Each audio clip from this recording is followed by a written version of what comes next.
You are listening to the Wealth Formula Podcast with Buck Joffrey. Get ready to change your life. Welcome, everybody. This is Buck Joffrey with the Wealth Formula Podcast, coming to you from Montecito, California, unincorporated part of Santa Barbara, Central Coast. We really aren't part of Southern California, where there's supposedly they're getting crushed by COVID.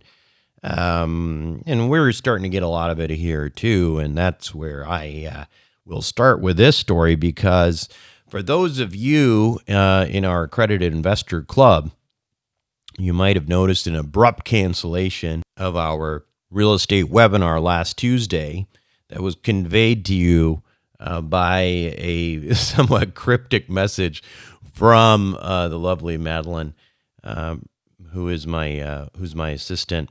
At any rate, well, here's what happened. I was out there on Sunday. I felt fantastic. I went on a hike with my daughter, my oldest daughter. I have 3 daughters, as you know. The oldest one's 11, and she's got great lungs and she can move quickly. And these hikes here are some of them are pretty steep and stuff. And anyway, we do these hikes together all the time, and we get competitive and we try to break our records. And anyway, so we get to the hike and we're like both feeling great, and let's break a record today. Yeah, let's try to do it. So we put on our timer. My daughter likes to blast Taylor Swift for a little bit of motivation. And then we set off and ended up destroying our record by several minutes. I mean, both of us did great. I felt fantastic. I have to tell you, I've just been, hiking every day since COVID pretty much. I'm doing all sorts of, working out that I hadn't done in years. Then we went home, and my other 2 daughters were there, my 8 and 5-year-old, and they really wanted to go out into this swimming pool with me. And this swimming pool, of course, those of you in the Midwest and the Northeast or whatever are thinking, a swimming pool, aren't we in January? Well, if you're in the Central Coast, you can pull it off, especially since, I cranked up the pool to 90 degrees, and I think it was probably like 63 or 64 degrees. It wasn't that cold outside. So 90-degree pool, lots of fun. We played in the pool for an hour. So basically what that means is, it's a typical daddy stuff. I just kind of throw them around the pool. They love it. They giggle. And then it was like, you're just perfect, we're in quarantine life, right? And after that, we had dinner and we called it a night. So then at, around 3 or 4 in the morning, I had these terrible chills and body aches. And then they got worse, and they got worse and worse and worse. And then my temperature, when I took my temperature at around 5 a.m., it was 101.5, which is not terrible, but it is a fever. And it felt like a flu, obviously. And of course, given this whole COVID-19 outbreak, I had a bad feeling that it was not going to be my old friend influenza, which I have seen a few times and have beaten. So anyway, I got myself tested at one of these drive-through test centers at around 8 a.m. And you just, I waited in the parking lot. You just drive up, they stick something in your nose, do a little swab, and, they'll let you know in like 20 minutes. So I just waited in the parking lot. And then while I was waiting that 20, 30 minutes it took to get, I was starting to feel like, man, my lungs feel tight. It's a little harder to breathe. Well, sure enough, 30 minutes later, a guy pops up at my window and he says, make sure it's me, and tells me I have a positive COVID-19 test. What's weird, though, is like during that wait, I could literally feel myself getting, sicker by the minute. It was just, things seemed to be progressing so quickly.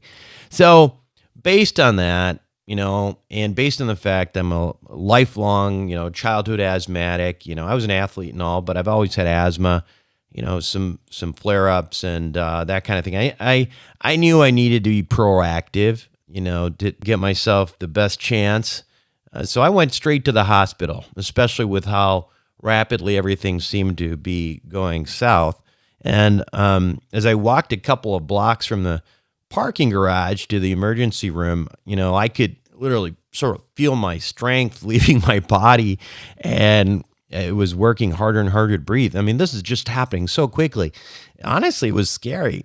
So, the waiting room for the emergency was outside, which I think they got to change something there. Or they at least got to, because it's not cold here, but it's also 60 some. If it's 60 degrees or something, it's still unpleasant for people who are have fevers and COVID-19 to be sitting outside. And anyway, they do the best they can. They need some of those restaurant heating lights at least, I think. But the waiting room was outside, and everyone there was pretty clearly COVID patients. I mean, all hacking away and wore masks. I mean, lovely image. It's just, man, it totally reminded me of images of tuberculosis outbreaks in third world countries and that kind of thing. But anyway, an hour or so later, I get inside of the emergency department, and by that time, my temperature had gone up even more. My energy levels at this point are like down to zero. I felt like I'd been run over by the proverbial Mack truck, and my breathing again was getting more and more difficult. In these situations, I must say, I am very grateful that I did go to medical school and that I am a physician, because I knew I needed to be proactive, and so I can have some conversations with physicians, and honestly, they just probably take me more seriously and let me kind of drive the show. But I had a conversation with my primary care physician while I was waiting in the emergency department, and she told me that they were giving a very select group of patients a somewhat experimental drug. It was just a monoclonal antibody that a lot of you physicians probably know, although it's really hard to pronounce. I'll even try. It's like bamlanivimab, and I just call it BAM, all right, like BAM.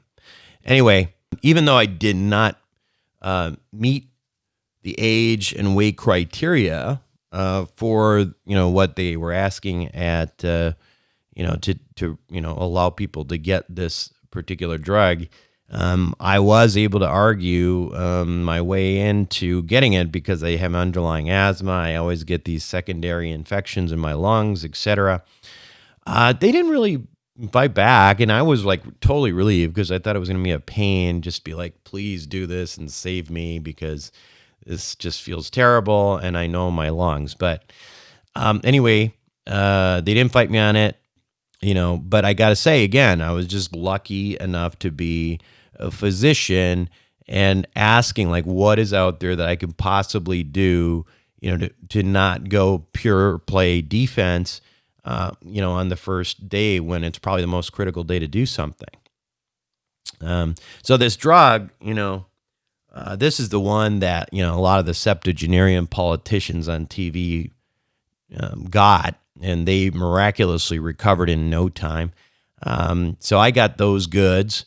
It was in a couple hours in an IV in my arm in the emergency room, and then I got sent home. Anyway, I was in pretty rough shape, and even though I drove to the hospital, I got a ride back, left my car at the hospital, and when I got home, I'm lying there on the bed, and at that point, like, not able to even move, barely able to be coherent and talk, and my temperature is just under 105 degrees. Now, just for reference, again, remember, the day before this all happened, we're probably talking about 12 hours before all this. I am out there, like, hiking and feeling great and being, young and healthy and all that business. It's just absolutely incredible how fast this thing took me down. I mean, and I say that because, I've had the flu a few times. This is a beast. Anyway, that night, that's Monday night, And, after I got the monoclonal antibody, I went, I basically just, passed out and slept for about 15 hours. And during the night, I must have, I sweat gallons. I think that monoclonal antibody was, taking it directly to the virus. And my whole body had essentially become like this, this place where there was a war brewing between, the virus and the antibody. And, I was feeling all the explosions and, all that stuff and steaming up, gallons of sweat all night long. Just incredible. But guess what? I wake up 15 hours later and I'm like, hey, I'm alive again. And not to say I felt great, but then I felt like, okay, yeah, and I feel like I just, now I kind of have the flu. I don't feel like, I don't feel like I was possessed by Satan. And so then I kind of had the flu. And I have to say, I truly believe that change was because of that monoclonal antibody. Bam. So if any of you get it, and if there's any way you can get this monoclonal antibody in the first, as soon as possible, because that's when you have to get it, I highly recommend it. And I keep hearing physician colleagues telling me how great it is. And then I heard some reports that it's being underutilized. And I don't really quite understand why. It just sure seems like, maybe we make it less strict and you make, people who kind of, they don't have, these criteria are like, you have to be over 60 or diabetic or, all this other stuff. At least my hospital did. I hope they changed that because I think it really made a difference for me. So anyway, as I record this podcast today, I am now on day 5, at least of the COVID that I know about. I mean, almost certainly I had COVID, probably for a few days before Monday. It didn't, it just didn't really kick my butt until Monday. But anyway, so I'm just counting it as day 5. So technically, I'm not out of the woods for any kind of like big relapse or whatever, but I got to tell you, I feel pretty confident, at least right now. And I think, again, it's because of that medication.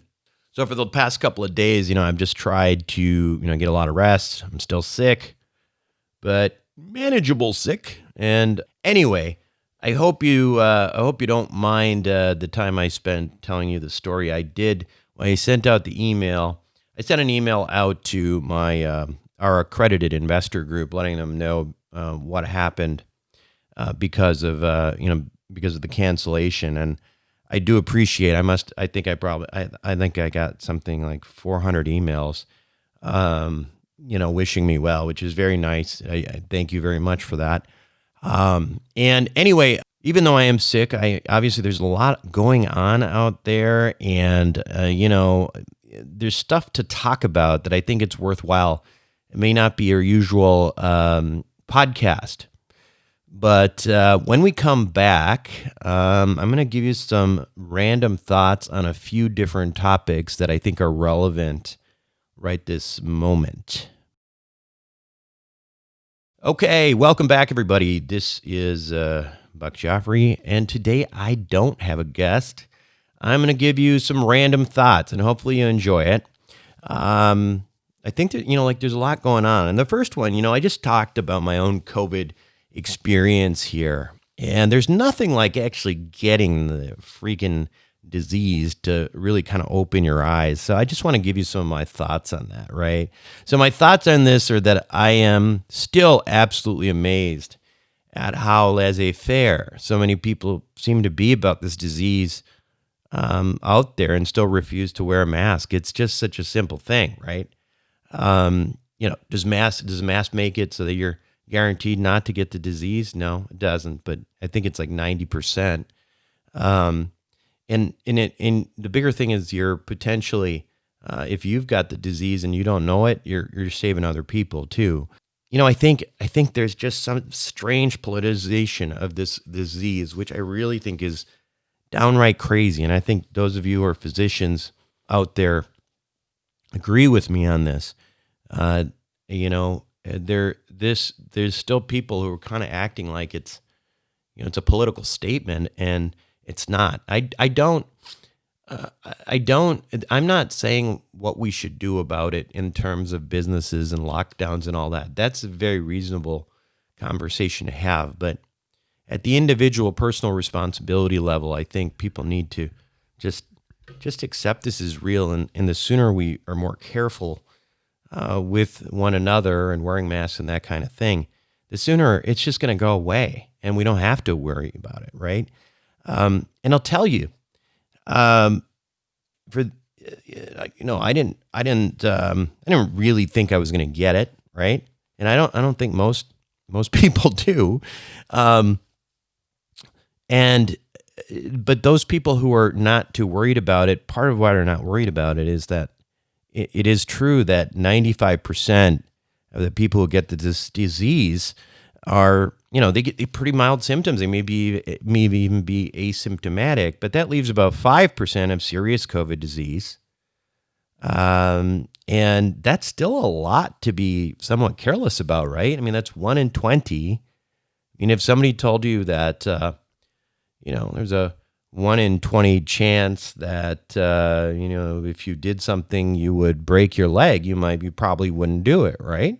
I mean, that seems reasonable, so don't do it. 1 in 20 is still kind of a lot. And people are still dying of this stuff. Yeah, most of them are older. Most of them have health problems. That's all true. But not all of them. And that's what freaks me out. That's what freaked me out, especially on Monday. Look, I mean, even I think it was last week or the week before, it was very sad to see this. It's like a 41, 42-year-old congressman. He's got little kids, otherwise healthy, dies of COVID. Very sad. And you could say, hey, that does not happen very often. That's right. But do you want to be the one it happens to? Right? Let's go back to that the statistics things. I mean, statistics are only statistics until it's about you.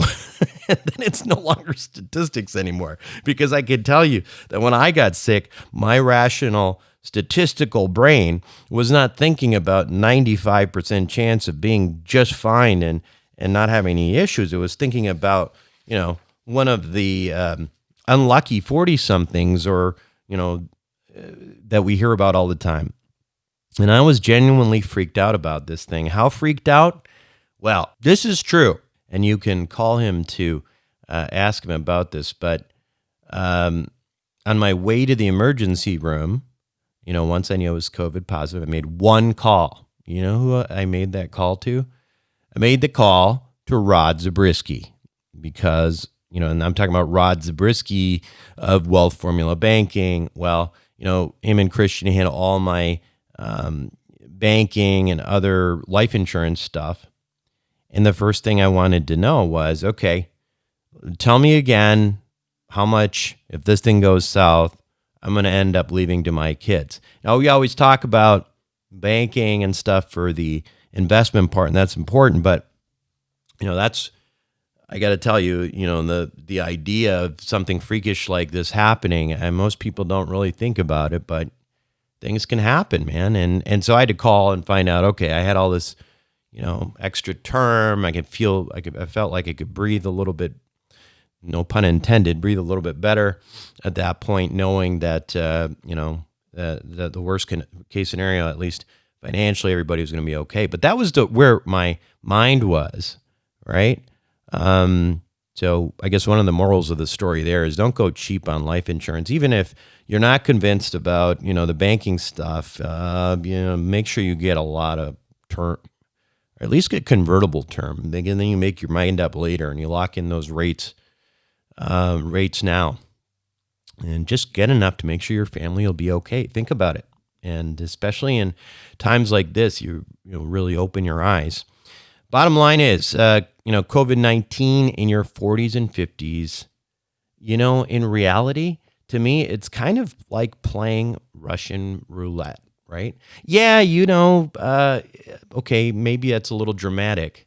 and maybe it's a big revolver, right? It's a big, it's not 1 in 8 or whatever your chances are. It's it's smaller than that, but it's still the same kind of concept, right? You can get it, and you're probably nothing's going to happen. Probably nothing bad's going to happen, but all of the sudden something could happen, right? Something very, very bad could happen. And by now, probably most people know somebody who's been either severely affected by this disease or, died. So just take it seriously. That's all I'll say. So do your best not to get it. There just seems to be a lot of reluctance about the vaccine as well. I'll tell you. So I got vaccinated the old-fashioned way myself here, and I don't recommend it. And I do think that I would highly recommend getting a vaccination because the risks and benefits certainly compared to getting this thing are far outweigh the risk. The benefits far outweigh the risk, in my opinion. But listen, you do what you want to do, but I just want to make sure I tell you what I believe to be true, especially after getting this thing. All right, next topic I want to cover is kind of what's going on in politics here. And if you didn't notice, it's been kind of a rough week here. And remember that have fun storming the castle from The Princess Bride. That's what that reminds me of when the people went up there to the Capitol. But listen, as you know, I consider myself, Reagan Republican. Unfortunately, there are not a lot of them out there anymore. Mitt Romney, Paul Ryan used to be one of those, and he couldn't handle the current political parties, and I think he just decided he'll just wait until it comes back. I've not hidden that I'm not a fan of the President Trump. Primarily, for me, honestly, I'll tell you what it is. I'm a conservative, and first of all, he's not a conservative, because if you look at what conservative ideology is, it's about small government, less spending, etc.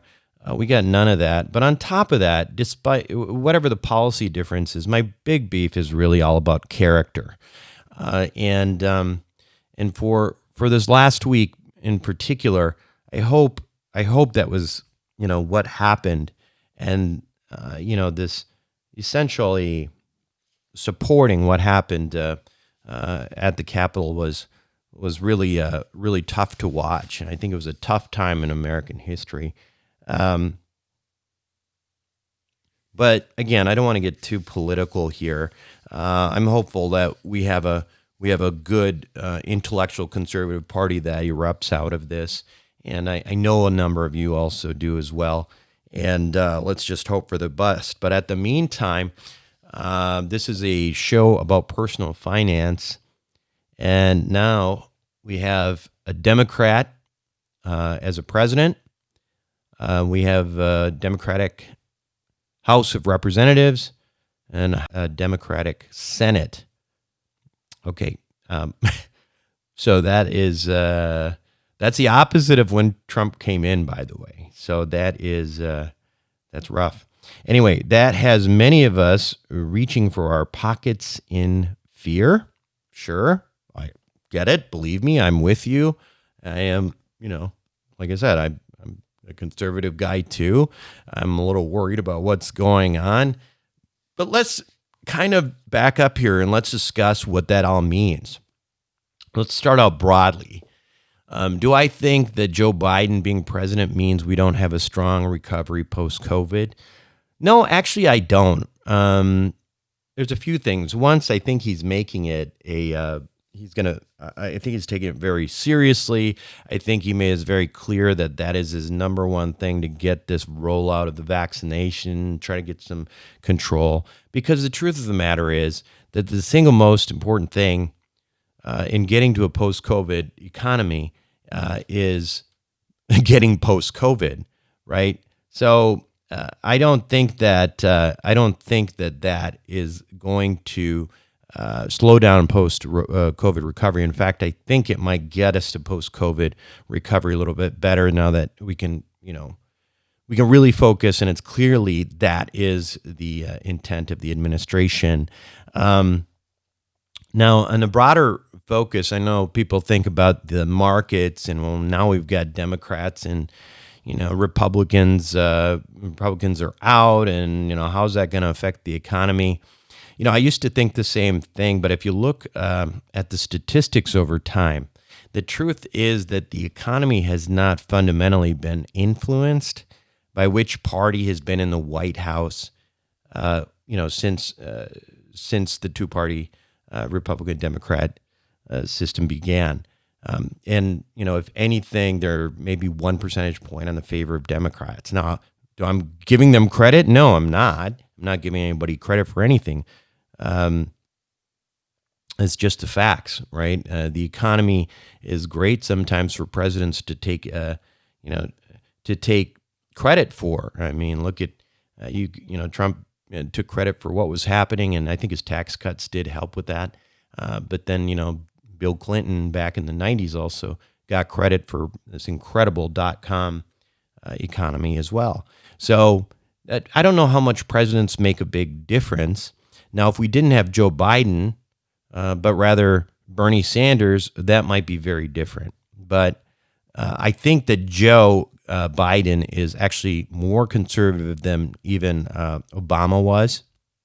In other words, I don't think his behavior will be fundamentally different enough in the big picture. He's like an institution guy for it to truly affect the natural history of what's to come. I think that, like I said, if he's focused and makes it a priority to get the rollout of the vaccination, that's the best thing he can do for the economy. The Democrats, there are definitely 100% going to spend a lot. And you Austrians are going to be upset at me, but I'm all for some good old-fashioned spending right now, infrastructure spending, especially. We've already spent a ton. Like, why would you put on the brakes right now and say, no, not an extra trillion now? I mean, we have too many trillion. No. I would like to point out, too, that neither party is fiscally conservative at this point.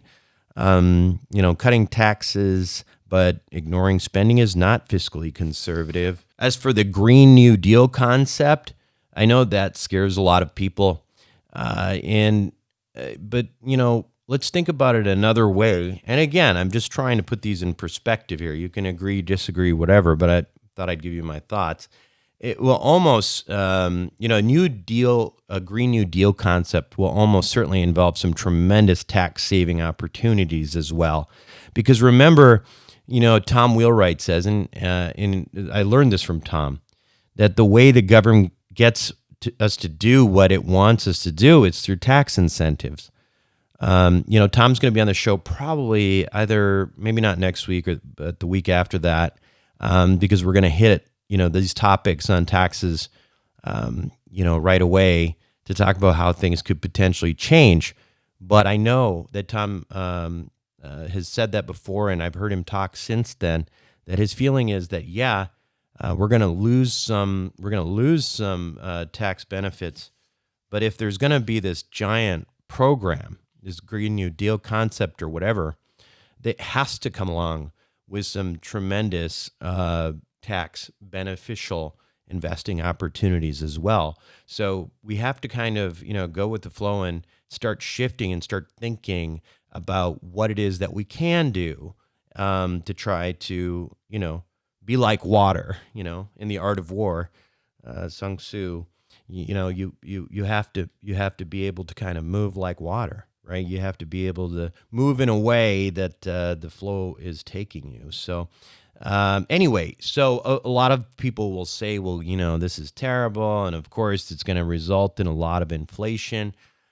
I also would just tell you that where I'm not saying, again, that I think spending is a good thing, blah, blah, blah. In general, I think we do need it now. I think a lot of people would agree with that on both sides. And, the truth of the matter is, in terms of inflation, one thing to remember is that as real estate investors who use debt, it actually helps us a little bit.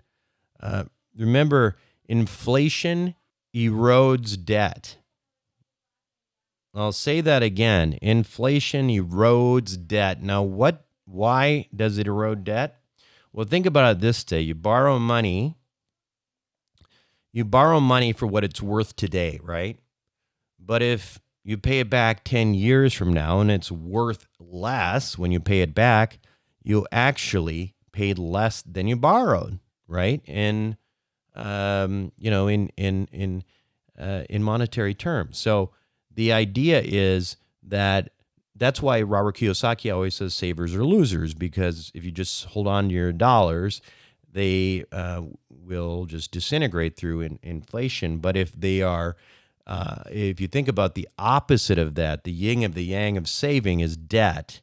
And so that debt actually erodes over time with inflation. So, inflation, as long as it doesn't become stagflation, isn't necessarily our worst enemy. Anyway, so what are we going to lose anyway?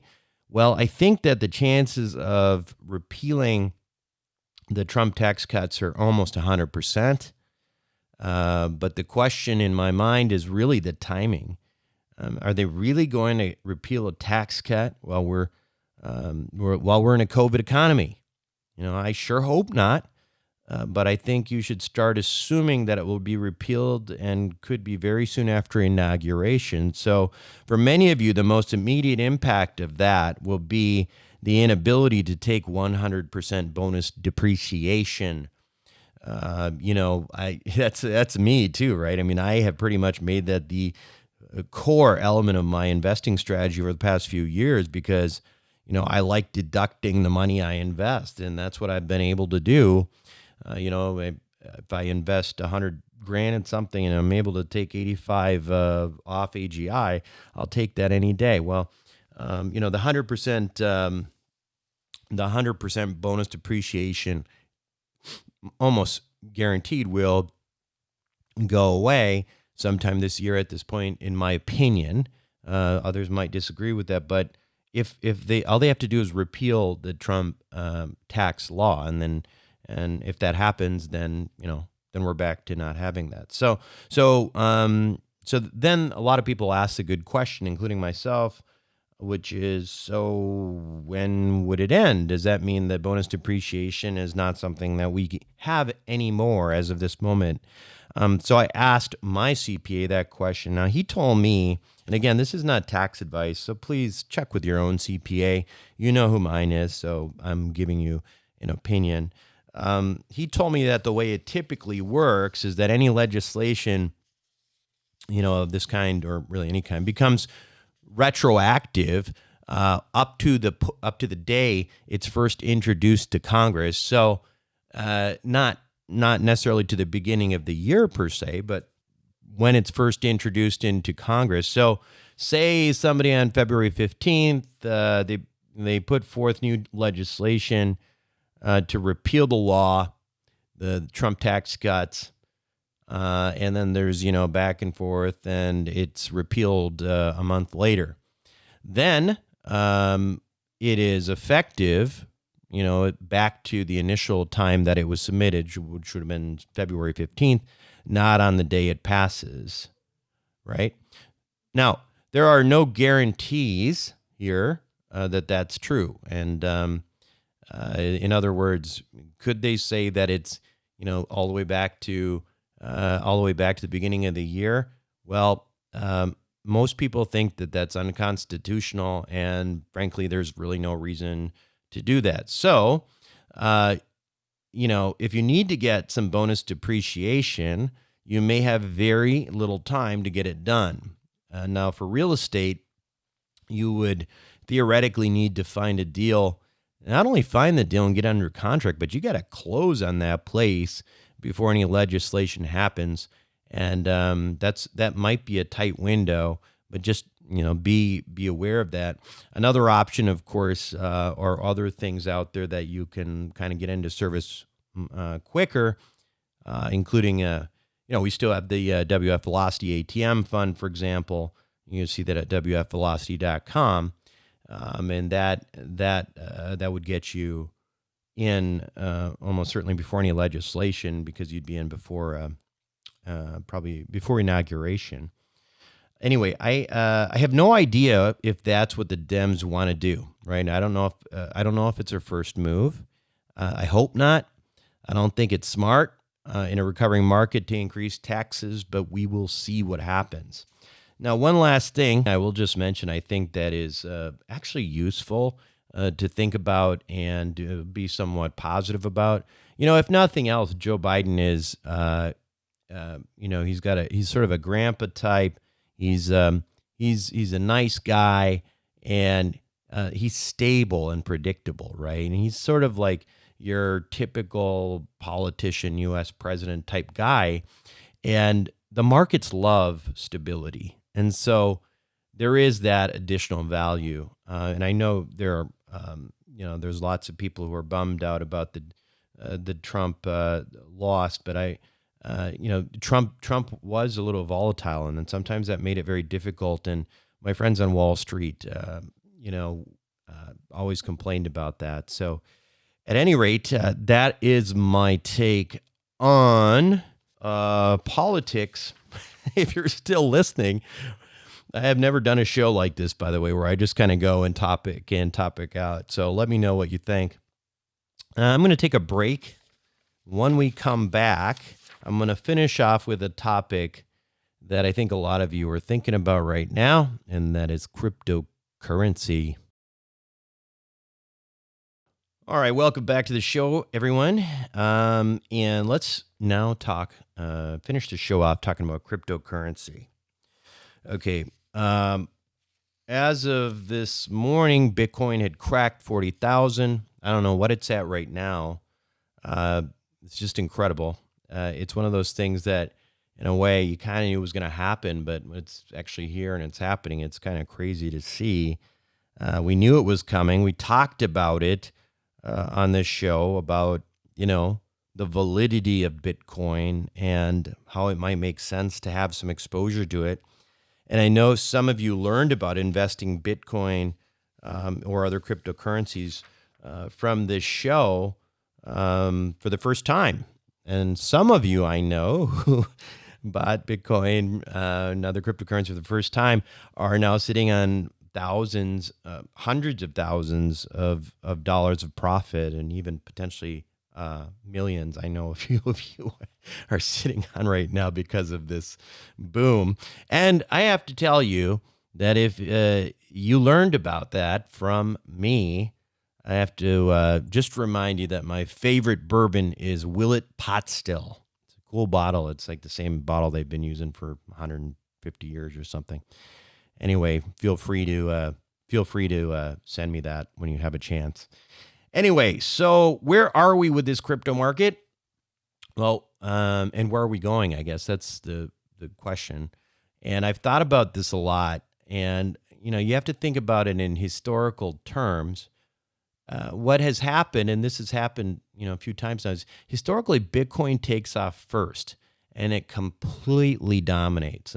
And obviously, we've seen that phase, and then people start to feel priced out, and then they start buying the alts, and they start with Ethereum, and then Ethereum takes off, and then that gets really expensive, and then the rest of the alt markets start to rise. Now, that has happened 3 times in a row now. The question is, will it be different this time? And I think it's a very good question, and one I do not have the answer to, because I wish I did. I sure hope that it does happen again. The reason I say that is that the majority of the cryptocurrency that I own is actually in alternative coins that I've held through getting beat up. I do own Bitcoin and Ethereum, but definitely not as much as I'd like to. However, if you look at if some of these alts like HBAR in particular is the one that I have a big my biggest stake in. If they take off, I'll be a very happy man, and I'll buy everybody a drink. Anyway, that said, right now, where are we? And as I said, Bitcoin is 40,000. I think Ethereum had hit 1,200. So I know that's a 6x growth, since earlier this year. So it's already in that second phase, that second part of the cycle that I spoke about. And now we just have to see if the rest of these alts follow suit. Now, I'm not going to give you advice on cryptocurrency at all here, but I am just thinking out loud, okay? One of the questions that I think a lot of people asked, and my dad asked me, is, do I buy Bitcoin now? It's $40,000. And as ridiculous as that may sound, we're probably going to 100,000. I think we are. I mean, look at this thing. And, the infrastructure is so different than it was 3 years ago for this, that it's really hard to imagine this thing slowing down anytime soon. So, if you have the stomach for it, it might be something to consider. Or Ethereum, because in my opinion, and that's where I would personally be buying right now, because it hasn't actually hit its all-time high yet, but it's getting close. And Ethereum is about as blue chip in cryptocurrency as you get outside of Bitcoin. So if you think that this bull market is going to keep going, it's hard to imagine that Ethereum itself will not hit new all-time highs. So to me, actually, it potentially makes more sense to buy Ethereum right now than Bitcoin, because I think it has more meat on the bone, and it probably will have greater growth potential in the short term. The long term, I don't know. It's a tough one. I think Bitcoin is going to be here for the long term. I think Bitcoin is going to become part of our financial infrastructure, 20, 30 years from now. I don't know. But in the short term, I think Ethereum is going to grow quicker if you want to try to figure out how to make a profit quicker. Again, I'm not giving financial advice. These are just my opinions. Check with your crypto broker if you want advice. There's no such thing as crypto brokers.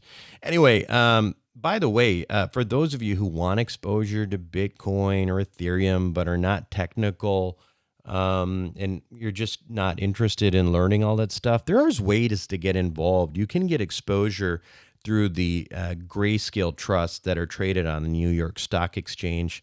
The Grayscale Bitcoin Trust goes by the ticker GBTC. Again, that's GBTC.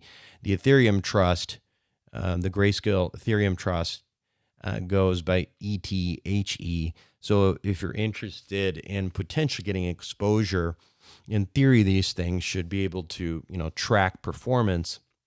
There are some premiums, but you pay them in and then you pay, they get paid back on the way out. So they kind of cancel themselves out. But they're good options for people who are not thinking about, who don't really want to get into the storage stuff. Obviously, if you really want to get into bigger plays and you don't have the technical skills, the other thing to consider might be, the Bitwise fund, Bit10, something like that, where it's a fund that's tracking the top 10 cryptocurrencies, and you just give them money, and it's like anything else, a private placement. So you could consider that too if that's something you want to do. So anyway, I am going to spend the rest of my recovery praying for alts to recover. And I'm looking at, and I'm looking at some of these alts pretty closely to see if I should be positioning there. And the way I'm doing that is, listen, there's a lot of newsletters and stuff, but we've talked about so many, various tokens and stuff. And, you have the Tika Tawaris and all that. One of the things that I've been doing is taking the tokens I know about that are in my portfolio already, and they're in the top 50, or ones that I don't have that I know about. If they're showing a lot of bump right now, I'm taking a few chances because I think there are some opportunities that if indeed that third phase hits, we'll see 10 baggers, we'll see 100 baggers. And that happened before. Now, will it happen again? Again, I don't know, but that's what asymmetric risk is all about, right? So if you get involved in this, don't go in and, put in money that you can't lose. It's something you take a look at. Some of these projects that I think have high potential, I think are priced low. And personally, and I mentioned I am invested, heavily in HBAR, which is the Hedera Hashgraph. But I think that today actually went up by 50%. That is not saying a lot when it goes from 3 cents to 6 cents. And I think, I don't know, my buy price was like 10 cents. I'm still under, but this, when you see that kind of growth and you see a real project, it might be worth looking and saying, that project, is a pretty good project. And, if we are in a bigger market than we were, 3 or 4 years ago, maybe it makes sense to get exposure. Anyway, that's how I'm approaching to that. As far as, I'll say it again, I don't really think, outside of Bitcoin, I think Bitcoin is investing. But outside of Bitcoin, I think the rest is speculation. But that's okay. It's asymmetric risk. It's speculation. Have some fun with it. That's what I'm going to do. And if we have some big victories, congratulations. And if they're because of me, I need to have I need some bourbon from you. Anyway, boy, I can't even believe I've talked this long. This is the longest I've talked since getting sick. Hopefully it was worth your time. This is Buck Joffrey with Wealth Formula Podcast signing off. Thank you for listening to the Wealth Formula Podcast. Visit us on the web at wealthformula.com. The information contained in this podcast are opinions, not fact. As always, consult your own financial team before making any investment. See you next time.